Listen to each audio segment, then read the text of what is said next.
Passo a palavra ao senador Lindenberg Farias. Senhor presidente, eu confesso que às vezes dá um certo cansaço aqui de escutar os mesmos argumentos, sofisma.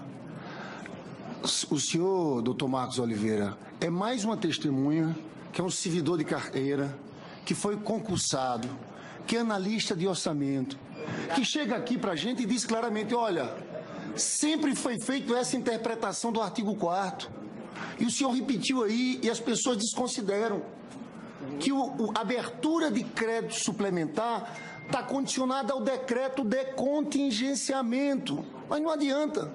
O senhor falou, sofisma, não querem entender, não querem aceitar. Então eu pergunto ao senhor, desde quando o senhor trabalha nessa área? Qual foi o ano do seu concurso? Me diga, nesse processo todo foi assim a interpretação em cima do artigo 4º da LOA? A mudança veio depois da decisão do TCU em outubro? Foi isso, eu quero que o senhor fale sobre isso. E aqui eu quero entrar na... Eu vi aqui a senadora Simone Tebet falando da Polícia Rodoviária Federal. Um carro que foi e acelerou, foi advertido, segundo ela, depois multado, aí ele continuou acelerando e bateu no ônibus. Então me pergunto aqui, cadê a advertência? Cadê a multa? Não houve advertência, senhor presidente. Não houve a multa. A decisão foi de outubro de 2015. Depois da decisão, eu pergunto ao senhor, foi editado algum decreto de crédito suplementar nesses mesmos moldes depois de 2015? Não. Aí eu vejo alguns senadores aqui dizendo que não, mas em junho teve o parecer do Ministério Público do Tribunal de Contas da União. E desde quando essa decisão? O parecer do Ministério Público simplesmente abriu espaço para defesa. Quer dizer que isso vale antes do direito de defesa? É uma insanidade. Vale até dizer aos senhores, nem a decisão do TCU, porque o TCU é um órgão auxiliar do Legislativo, o que valeria era a decisão do Congresso, nem isso houve.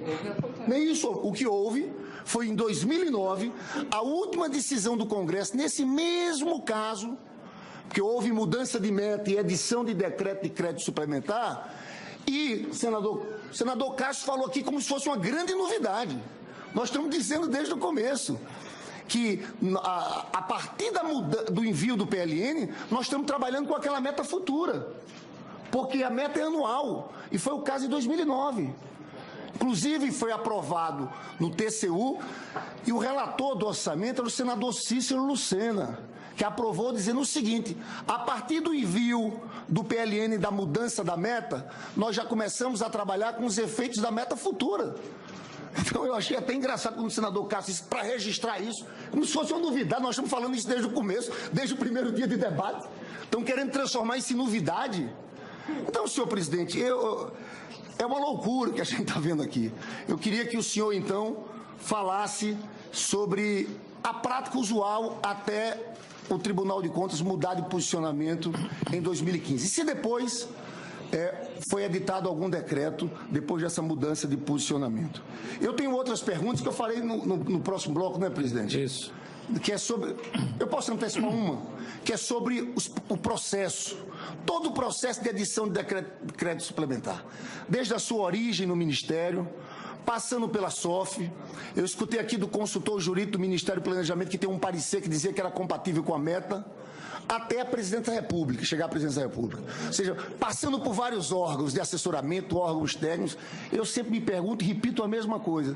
Como pode haver dolo? Eu pergunto ao senhor se alguma vez, nesses decretos da Presidência da República, houve alguma modificação. Porque até agora todos os testemunhos dizem que não. Sai lá de baixo, passa por todos os órgãos e a presidente só assina. Eu queria saber se houve alguma modificação por parte da Presidência da República de algum decreto depois de sair da SOF. Com a palavra ao senhor Marcos Ferreira, na condição de testemunha, 3 minutos. Se eventualmente não tiver condição de responder nos 3, responde na segunda etapa, nos 2 minutos seguintes. Com a palavra o senhor Marcos Ferreira. Já está contando lá, senador. Obrigado. Tá bom. Obrigado, senador, pela pergunta.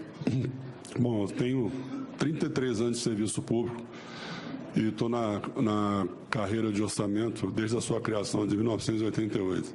Tenho 52 anos. E a legislação do decreto, acho que é bom enfatizar a partir de 2001, que foi quando foi a questão da LRF, essa alteração da autorização do artigo 4º, ela vem sofrendo muito pouca alteração. Comentei aqui anteriormente, se eu me recordo, acho que foi em 2005, e que teve uma redação que falava que se você fizesse algum crédito que pudesse afetar a meta, que você fizesse a compensação. A compensação que a gente fazia naquela época era cancelar a dotação primária, por exemplo, para fazer um crédito à conta de superávit. Mas depois, na própria relacionamento, a questão com o Congresso, etc., verificou-se que esse dispositivo era inócuo, que bastava, como eu já vinha fazendo isso, eu já vinha condicionando todos os limites, todo o gasto, aos limites de decreto. Ou seja, desde que a gente tem os decretos de contingenciamento, os relatórios de avaliação bimestral, todos os créditos estão suscetíveis aos limites que estão estabelecidos no decreto. A LDO, inclusive, trata da questão de que todos os créditos também estão sujeitos a esses limites que vierem a ser tanto o decreto quanto o PL, qualquer um.